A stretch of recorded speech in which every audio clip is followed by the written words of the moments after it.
की यात्रा है ये जम्मू कश्मीर के chief secretary doctor Arun Kumar Mehta ने आज कहा कि 15 जुलाई के बाद कोई भी सर्विस ऑफलाइन दस्तयाब नहीं रहेगी और तमाम 207 खिदमात डिजिटल हो जाएंगी।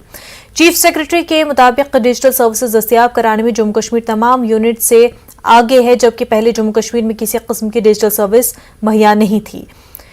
SKICC श्रीनगर में कौमी तालीमी पॉलिसी के हवाले से मुनक्किदा एक तकरीब के दौरान अरुण कुमार खिताब कर रहे थे। उन्होंने इस दौरान मुख्तलिफ अजला के असातिज़ा से बातचीत की और इस मौके पर चीफ सेक्रेटरी से कहा कि प्राइमरी सतह पर मादरी जबान में तालीम देना सबसे अहम है। इनके 0 पे था, इस साल हम नंबर 1 है यूपी में। बहुत कम वक्त लगता है, एक बार दिमाग में तय कर लिया और आपके जितने भी सर्विसेज हैं 207 हो चुके हैं आज के दिन में, सब डिजिटल होने जा रहे हैं। 15 जुलाई के बाद आपको कोई ऑफलाइन नहीं मिलने वाला है। तो हम डिजिटल स्पेस में जा चुके हैं और उसका फायदा क्या होगा? आप ही लोगों का फायदा होगा। आपको किसी के पीछे घूमने की जरूरत नहीं पड़ेगी। आप डिजिटली अप्लाई करें, डिजिटली डिलीवर होगा आपको। और अगर ये काम 1 साल के अंदर JNK में हो सकता है, पढ़ाई हमारी डिजिटल में सबसे कंट्री में आगे हो, ये हमारी पूरी कोशिश रहनी चाहिए। मैं आप सबसे रिक्वेस्ट कर रहा हूँ कि डिजिटल लर्निंग में JNK को हम नंबर 1 बनाएं। IK के जम्मू के पार्टी सरपरस्त प्रोफेसर हरि ओम ने आज मरकजी हुकूमत से जम्मू को अलहदा रियासत का दर्जा देने और इसे वादी कश्मीर से अलग करने का मुतालबा किया। आज जम्मू में एक प्रेस कॉन्फ्रेंस से खिताब करते हुए प्रोफेसर हरि ओम ने जम्मू खिते के लोगों की आला तवक्कुआत और उमंगों को पूरा करने के लिए ठोस इक़दाम न करने पर हुकूमत को तनकीद का निशाना बनाया। उन्होंने कहा कि जम्मू के लोगों को मामूली समझा गया है और उन्हें पॉलिसी साजी के तमाम फैसलों में मुकम्मल तौर पर नजरअंदाज कर दिया गया है। प्रोफेसर हरि ओम ने कहा कि जम्मू के लोग ये सोच रहे थे कि दफा 370 के खात्मे के बाद उन्हें तमाम मुनासिब इंसाफ और तरजीह मिलेगी, लेकिन उनके तमाम ख्वाब चकनाचूर हो गए। हमारी सोच ये थी कि दिल्ली की सरकार जम्मू की कंट्रीब्यूशन, जम्मू की सैक्रिफाइसेस उनको ध्यान में रखती कि जम्मू के लोगों ने देश के लिए क्या क्या किया। जम्मू के लोग लगातार देश के लिए लड़ते रहे, खड़े रहे, तो जम्मू की जो कंट्रीब्यूशन थी उसको ध्यान में रखते और जम्मू को कश्मीर से अलग कर देते। लेकिन जम्मू के खिलाफ साजिश हुई और साजिश भी ऐसी कि एक ऐसा कमीशन बनाएगा, डिलिमिटेशन कमीशन। उसे कहा गया 2011 के बेसिस पर आप जो है सीटें जो है उनके वो बताइए। रिजल्ट ये हुआ कि कश्मीर को 47 और जम्मू को 43। उसका रिजल्ट ये होगा कि जब भी आप इलेक्शन करोगे तो सत्ता जो है उन लोगों के पास चली जाएगी जिन लोगों ने जम्मू कश्मीर को बर्बाद किया, जिन लोगों ने जम्मू की बर्बादी की। कश्मीरी पंडित PM पैकेज के मुलाजमीन की तरफ से जारी एहतजाजी धरना आज 64वें दिन में दाखिल हो गया। PM पैकेज के मुलाजमीन जम्मू, बडगाम के शेखपुरा और वादी कश्मीर के वेसू इलाके में 64 दिनों से एहतजाज कर रहे हैं और वादी कश्मीर के बेशतर हिस्सों में मुसलसल टारगेट किलिंग और मौजूदा गैर महफूज माहौल के पेश नज़र हुकूमत से उनकी नकल मकानी का मुतालबा कर रहे हैं। जम्मू में RC के दफ्तर के सामने मुजाहिरीन LG इंतजामिया के खिलाफ उनके मुतालबात को नजरअंदाज करने और वादी कश्मीर से मुलाजमीन को जम्मू मुंतकिल करने के उनके मुतालबात को पूरा न करने पर शदीद गम गुस्से का इजहार किया। इन मुजाहिरीन का कहना है कि उन्होंने हाल ही में दिल्ली के जंतर मंतर पर धरना दिया था और जब तक उनके मुतालबात पूरे नहीं होते वो एहतजाज जारी रखेंगे। तो हम यही बता रहे हैं सरकार को, जंतर मंतर पे भी हमने प्रोटेस्ट किया, सरकार को जगाने की कोशिश की। पूरी दिल्ली की जितनी भी कश्मीरी पंडित लीडरशिप थी वो वहाँ पे मौजूद थी। हम उनका इस मंच से शुक्रिया भी अदा करना चाहेंगे। एक ही प्लेटफार्म पे एक ही कॉज के लिए उन्होंने एक आवाज़ उठाई। हमें लगता है कि वो अमित शाह जी और मोदी जी के कानों तक वो बात ज़रूर पहुंचेगी।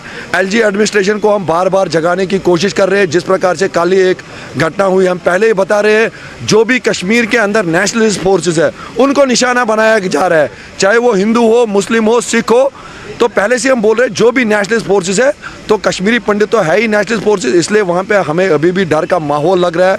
हालात वहाँ पे ठीक नहीं है, इसलिए हमें वहाँ पे जाने के लिए फोर्स ना किया जाए। पंडित एम्प्लॉय जो है इनके पास इसके सिवा और कोई सोर्स ऑफ इनकम नहीं है, इनकी सैलरियाँ रिलीज़ की जानी चाहिए। बस हमारी सरकार से यही रिक्वेस्ट है कि हमें रिलोकेट करें। हम कश्मीर में और ज़्यादा अब काम नहीं कर सकते क्योंकि वहाँ पर हमारे टारगेट हमें बना के मारा जा रहा है।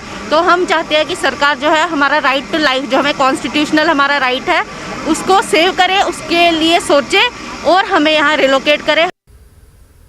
शेखपुरा बडगाम की पंडित कॉलोनी में कश्मीरी पंडितों का एहतजाज आज 63वें रोज भी जारी रहा। एहतजाजी लगातार अपने मुतालबात की मांग कर रहे हैं। पीएम पैकेज के तहत काम कर रहे ये मुलाजमीन गुज़िश्ता 63 रोज से सरकार से मुतालबा कर रहे हैं कि जब तक वादी में हालात बेहतर नहीं होते तब तक उन्हें किसी महफूज मकाम पर मुंतकिल किया जाए। ऐसे जीना हमारे लिए बहुत मुश्किल है। हम गवर्नमेंट से कह रहे हैं कि हमारी जो भी डिमांड्स है उनके लिए हमें एक बार फिर से बुलाया जाए। एडमिनिस्ट्रेशन तब से चुप हो चुका है, उनका सारा ध्यान अमरनाथ की तरफ है, मगर हम भी यहाँ पे जो है हमारी लाइफ भी मैटर करती है। जो हम पिछले 63 डेज से घर में बैठे हैं, हम ड्यूटी जाना चाहते हैं, ऐसा नहीं है कि हम ड्यूटी नहीं जाना चाहते, हमें भी ड्यूटी करने का मन है, हम जिसके लिए सैलरी ले रहे हैं। तो मगर हम अपनी लाइफ, जो हमारी लाइफ है जिसके जो बहुत मैटर करती है, गवर्नमेंट को पूरा इसमें जो है हमारी लाइफ को जो है इस तरह नहीं कि उसकी वैल्यू है हमारी लाइफ की, उसको इस तरह से ना छोड़ दे। ये बात, हम जो एक कॉलोनीज में है, हम एक कॉलोनीज में एक होस्टेज की तरह रह रहे हैं और हमें ये बिल्कुल पसंद नहीं है कि हम एक कॉलोनीज में होस्टेज की तरह रहे। हम हमेशा यही चाहेंगे कि हम भी काम करें, हम जॉब करने से इतराते नहीं है, हमें जॉब करना पसंद है। कौन इस जेल भरी जिंदगी में रहना चाहेगा? हम भी अपनी डे टू डे एक्टिविटी करना चाहते हैं, हम भी जॉब करना चाहते हैं। नेशनल कॉन्फ्रेंस और पीडीपी ने इल्जाम लगाया है कि उन्हें 13 जुलाई के शोहदा को खराज अकीदत पेश करने के लिए शोहदा के कब्रिस्तान जाने की इजाजत नहीं दी गई। दोनों पार्टियों ने श्रीनगर में अपने पार्टी हेडक्वार्टर में खुसूसी दुआएं की। नक्शबंदी साहब श्रीनगर में शोहदा के कब्रिस्तान में सिक्योरिटी के सख्त इंतजाम किए गए थे। नेशनल कॉन्फ्रेंस के सदर डॉक्टर फारूक अब्दुल्ला ने यौम शोहदा की तातील को मनसूख करने पर हुकूमत को तनकीद का निशाना बनाया, जबकि पीडीपी सदर महबूबा मुफ्ती ने कहा कि इन शोहदा ने आमरीत और नाइंसाफी के खिलाफ जंग लड़ी और हमें शोहदा के कब्रिस्तान में जाने की इजाजत नहीं देकर वो इन शोहदा की यादों को नहीं मिटा सकते। महबूबा ने हर घर तिरंगा पर भी हुकूमत पर तंज करते हुए कहा कि ऐसी चीजों पर जबरदस्ती नहीं की जा सकती। बेहद अफसोस है कि इन्होंने न सिर्फ उसकी छुट्टी बंद कर दी, बल्कि उनके एहतराम के लिए जो जाया करते थे लोग, उनके लिए वहाँ पे सवाब मांगते थे, दुआ मांगते थे, उनके लिए मगफिरत मांगते थे, उनके लिए उससे रोका गया। मैं समझता हूँ ये बहुत बड़ी गलती की। आज हम 15 अगस्त मनाते हैं, हम 26 जनवरी मनाते हैं। क्यों मनाते हैं? कि हम आज़ाद हो गए, और 26 जनवरी इसलिए कि हम एक जमहूरियत बन गए। मगर यहाँ जैसे कि सुहेल साहब ने कहा, यहाँ जिन लोगों ने कुर्बानी दी, तानाशाही के खिलाफ लड़े और अपनी जानें निशावर की, आज हमें वहाँ जाने की इजाज़त नहीं है। तो ये दोहरा मापदंड कब तक चलेगा? इनके कहने से हमारी निशानियां तो नहीं मिट जाएंगी। हमारे दिलों में हमारे शहीद हैं। इन्होंने वहां हमें जाके फूल बरसाने नहीं दिए, मगर हम उसके बावजूद भी उनको खराज अकीदत पेश करते हैं। बांडीपुरा में सुनरवानी के करीब नाले मधुमती में एक तालिब इल्म के नाले में डूबने से मौत वाक़ई हो गई। कहा जा रहा है कि कल 4 बजे के करीब जाहिद मसूद नामी तालिब इल्म अपने दोस्तों के साथ नाले मधुमती में नहाने गया था और इस दौरान वो नाले में डूब गया। इस वाक़े की इतला आज सुबह पुलिस को दी गई और पुलिस के अलावा SDRF, fire and emergency services और फौज ने इलाके में रेस्क्यू ऑपरेशन शुरू किया। फौज के कमांडिंग अफसर के अलावा और DSP हेडक्वार्टर SHO बांडीपुरा के हमरा जाए वारदात पर मौजूद रहे। रेस्क्यू ऑपरेशन के दौरान किशनगंगा पावर प्रोजेक्ट के पानी को भी बंद करना पड़ा। मुसलसल कोशिशों के बाद 12 बजे के करीब लाश को नाले से बरामद किया गया।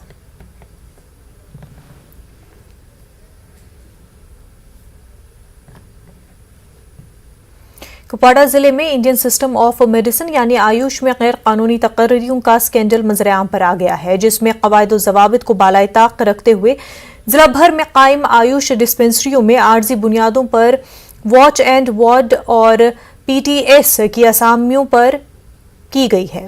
हैरानकुन बात यह है कि इन तकर्रियों को मुतल्लिका महकमे के डायरेक्टर ने भी गैर कानूनी करार देते हुए तस्लीम करने से साफ इनकार किया है। उनके मुताबिक इस तरह की कोई भी तकर्री या एंगेजमेंट अमल में नहीं लाई जा सकती है। ताहम सवाल ये पैदा होता है कि आखिर निचली सतह पर अफसरान महकमे की सरबराह के नोटिस में लाए बगैर ऐसी तकर्रुरियां या एंगेजमेंट अमल में कैसे ला सकते हैं। उधर वाइस चेयरमैन कुपवारा ने इन तकर्रुरियों को गैर कानूनी करार देते हुए सरकार से मुतालबा किया कि इन अफसरान के खिलाफ सख्त कानूनी कार्रवाई की जाए। उधर महकमे के जिला अफसर ने इस बात का एतराफ़ किया कि उन्होंने निस्फ दर्जन अफराद को मामूली उजरतों पर तकर्रुरी किए हैं। उधर director Indian system of medicine ने न्यूज़ 18 उर्दू को फ़ोन पर बताया कि वो इस मामले में एक तहक़ीक़ाती टीम तश्कील देंगे और गैर कानूनी तकर्रुरियां करने वालों के खिलाफ कार्रवाई होगी।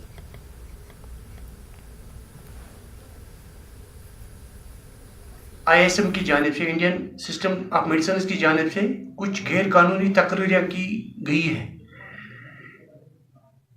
मैं सरकार से ये जानना चाहता हूं कि इसके लिए एक तहकीकाती टीम बनाई जाए, जैसे कि हमारे बेरोजगार नौजवान हैं सैकड़ों की तादाद में। ये मुझे पता नहीं चलता, न किसी ऑनरेबल DDC मेंबर को की कंसल्ट दी गई, न किसी को पूछा गया। बगैर ही पूछे पाछे के इन्होंने कुछ तकरीरें की है। इसकी भरपूर तहकीकात होनी चाहिए।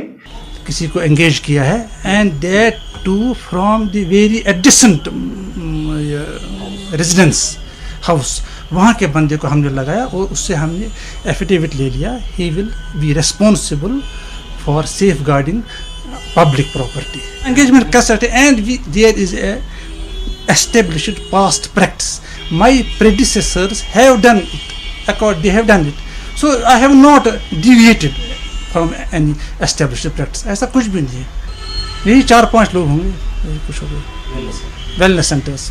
मेरा लास्ट वर्ड ये है कि हमारा जिस इंस्टीट्यूशन में कोई सफाई कर्मचारी नहीं है जी, या वो मर गया है जी, तो पहले था वो डेथ हो गई, या कोई छोड़ गया, ठीक है सर जी, वो वाला जो एग्जीक्यूटिव चेयरमैन एग्जीक्यूटिव कमेटी का डिसीजन है जी, जिसका मैं मेंबर सेक्रेटरी हूँ, ठीक है जी जी, कि वहां पे हम थ्रू कंसर्न RKS हम हायर करेंगे जी, ठीक है जी, और उसको प्रॉपर मिनिटाइज करेंगे जी।